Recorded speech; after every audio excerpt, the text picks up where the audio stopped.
and welcome back to the deck box, everybody. So after the last video I had a couple comments asking if I could compare a few more of the big contenders as far as creatures are concerned in this standard season. These two very popular ladies have been seeing a lot of play and representing the vampire subtype the whole time. We are of course talking about Olivia Voldaren and Falkenrath Aristocrat. Now, as far as the similarities go, there really are only a few. Now, their mana cost is exactly the same, 2 colorless, 1 black, 1 red. They both fly, and they're both vampires. But that's actually where the similarities end, and the differences start to push these two cards into very, very different decks. So let's start with Falkenrath Aristocrat. This lady is one of the most aggressive cards out there. She's a 4/1 flying haste, which means she'll usually get the 4 right through right away.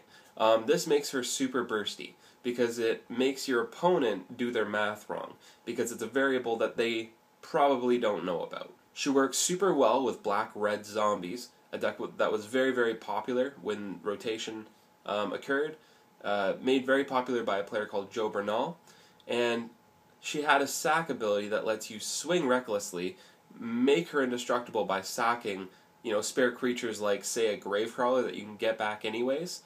Oh, and by the way, you've got a Blood Artist on the field, so your opponent's going to lose one, and you're going to gain one just for sacking your guy to make your lady indestructible, killing their blocker if they blocked her. It's just super good value. But the issue with her is that she isn't perfect. She gets beat by a few different cards. Exile effects love her, and so do small flying blockers like, let's say, Spirits. From my own experience playing Falkenrath Aristocrat, I found that she was pretty much dead against any deck that was playing Lingering Souls, Moorland Haunt, because these blockers just kept coming, and I couldn't sack my guys enough, essentially. For those reasons, and the fact that the meta is sort of shifting to bigger bombs like Thundermaw Hellkite, our aristocratic friend has fallen out of some favor for a while.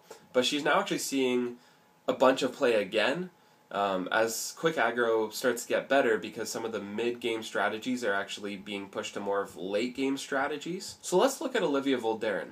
This card I didn't play much of or see much of, but I am aware of how things have been looking at the higher level play, so that's what I'm basing this analysis on. So bear with me. Olivia Voldaren is a 3/3 flying creature for 4 CMC. So that's fair as it is, but her abilities are what define her. Her first ability is super useful. Lets you pop all sorts of 1 toughness creatures. Mana dorks, tokens, snapcasters, the list goes on.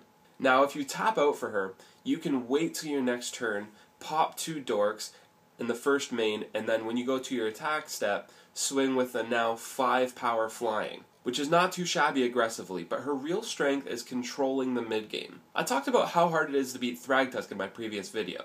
You can check that out here. But one way to take out a problematic Thragtusk is to steal it, and Olivia lets you do that. Wait till turn 6 to play her, then use her 2 mana ability to ping a Thragtusk. If you get to your next turn, you've got yourself a Thragtusk, and you've solved that problem. The deck she's seen tons of play in has been Jund.